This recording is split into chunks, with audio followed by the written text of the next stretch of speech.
नमस्कार विद्यार्थी मित्रांनो. बघा, गटकची सर्वात मोठी जाहिरात आलेली आहे आणि त्यामध्ये तुम्हाला पोस्ट मिळवायची असेल तर प्रत्येक विषय हा उत्तम असल्याशिवाय मार्ग नाही. त्यातली त्यात पॉलिटी हा विषय खूप सोपा आहे, मात्र आर्टिकलवर बरेच प्रश्न चुकतात.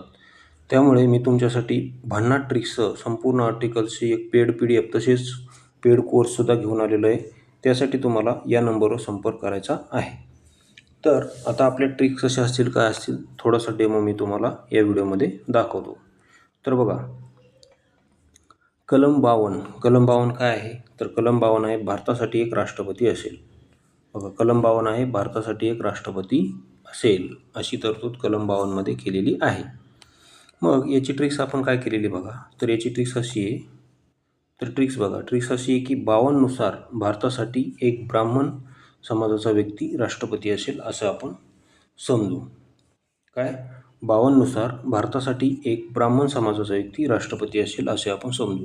ब्राह्मण का म्हटलं? त्याचं कारण असं आहे की 52 ब्राह्मण 52 ब्राह्मण 52 ब्राह्मण या दोन शब्दात काय होतो? यमक जुळतो. त्यानंतर कलम 56 बघा, कलम 56 आहे राष्ट्रपतीचा कार्यकाळ. राष्ट्रपती पदाचा कार्यकाळ हा 5 वर्ष असेल. किती? 5 वर्ष असं कलम 56मध्ये सांगितलेले आहे. मग याची ट्रिक्स काय बघा, तर याची ट्रिक्स अशी आहे की राष्ट्रपती त्यांच्या कार्यालयाचे काम संपले की दररोज सायंकाळी 5 वाजता छकड्यात बसून घरी जातात. छकडा म्हणजे घोडागाडी. छकड्यात बसून घरी जातात. असं समजा की पूर्वी भारताचे जे पहिले राष्ट्रपती होते डॉक्टर राजेंद्र प्रसाद, ते त्यांच्या ऑफिसचे कार्य संपले की 5 वाजता छकड्यात बसून घरी जात होते. कारण त्यावेळेस काही जास्त गाड्या नव्हत्या. घोडागाडीच त्यावेळेस फेमस होती. घोडागाडी म्हणजे छकडा. मग छकडा का म्हणलं? कारण छकडा 56 दोन्हीचा यमक जुळतो, म्हणजेच कलम 56. त्यानंतर 57ची ट्रिक्स एकदम भन्नाट आहे बघा. 57 काय आहे? राष्ट्रपती कितीही वेळेस निवडणूक लढवू शकतात. बघा, राष्ट्रपतींचा 5 वर्षाचा कार्यकाळ संपल्यानंतर तेच राष्ट्रपती परत कितीही वेळेस निवडणूक लढवू शकतात. उदाहरणार्थ आतापर्यंत भारतामध्ये फक्त डॉक्टर राजेंद्र प्रसाद हे सलग 2 वेळेस निवडून आलेले आहेत. मात्र भारतीय राष्ट्रपती कितीही वेळेस निवडणूक लढवू शकतात, त्याला काहीही बंधन नाही. मग याची ट्रिक्स आपण काय केलेली बघा, तर याची ट्रिक्स अशी आहे. तर बघा, ट्रिक्स अशी आहे की भारतीय स्त्रिया म्हणतात की मला 7 जन्म आणि जन्मोजन्म परत परत हाच पती पाहिजे. 7 जन्म म्हणजेच परत परत तोच पती पाहिजे. मग असं का म्हटलं? कारण 57मध्ये शेवटी 7 आहेत. मग त्या 57च्या शेवटच्या 7 वरून आपण अशी ट्रिक्स केली. ओके. त्यानंतर 58 बघा, 58 आहे. आता 58वर ग्रुप C 2025 प्रीला प्रश्न आलेला होता. तर बघा, 58 काय आहे? तर कलम 58 आहे राष्ट्रपती पदाची पात्रता. कलम 58 आहे राष्ट्रपती पदाची पात्रता. तर याची ट्रिक्स बघा, याची ट्रिक्स अशी आहे. 58 म्हणजे रामदास आठवलेंमध्ये राष्ट्रपती होण्याची पात्रता आहे असे आपण समजू. ओके. 58 म्हणजेच 58 म्हणजे रामदास आठवलेंमध्ये राष्ट्रपती होण्याची पात्रता आहे असं आपण समजू.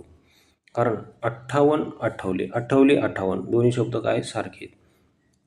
बघा, हे 58 आणि आठवले दोन्ही शब्दांचा एकदम काय होतो? यमक जुळतो किंवा दोन्ही शब्द सारखेच आहेत. 58 आठवले. ओके. अशा प्रकारे तुम्ही हे लक्षात ठेवू शकता. त्यानंतर बघा, 371मध्ये काही विशेष राज्यांसाठी तरतुदी केलेल्या आहेत.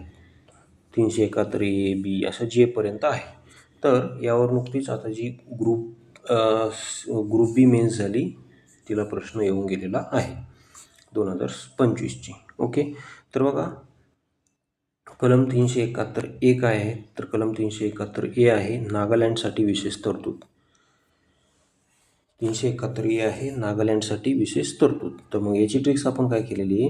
A फॉर ॲनाकोंडा नाग असं आपण म्हणू. काय म्हणायचं? A फॉर ॲनाकोंडा नाग. ओके. त्यानंतर 371 B आहे आसामसाठी विशेष तरतूद. 371 B आहे आसामसाठी विशेष तरतूद. तर याला आपण इथं मी B फॉर बिस्किट असतील आसाम टी सोबत तर विशेष पार्टी होते, हे तर ठीक आहे.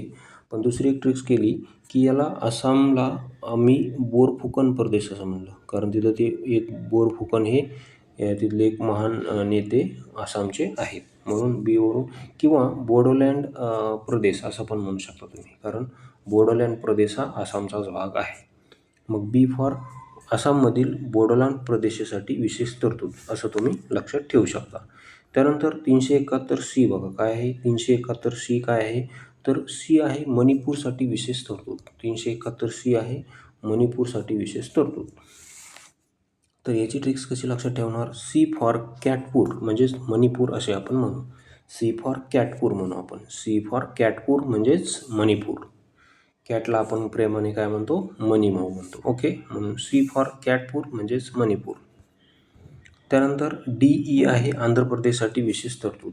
बघा डी आणि ईमध्ये सांगितलेलं आहे आंध्र प्रदेशसाठी विशेष तरतूद. मग आपण याला आंध्र प्रदेश म्हणजेच देवांचा प्रदेश असं आपण म्हणू. काय म्हणू, आंध्र प्रदेशलाच आपण देवांचा प्रदेश असं म्हणू, कारण तिरुपती बालाजी वगैरे म्हणजे खूप साऊथमध्ये कसं जास्त देव आहेत. त्यानंतर F आहे सिक्कीमसाठी विशेष तरतूद. F आहे सिक्कीमसाठी विशेष तरतूद.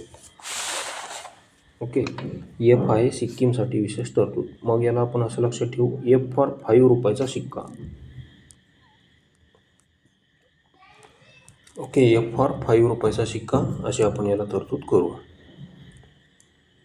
त्यानंतर G आहे मिझोरामसाठी विशेष तरतूद. G आहे मिझोरामसाठी विशेष तरतूद. मग याची ट्रिक्स अशी लक्षात ठेवू की G फॉर मिझोरामला आपण गंगाराम असं म्हणू. काय म्हणू, G फॉर गंगाराम.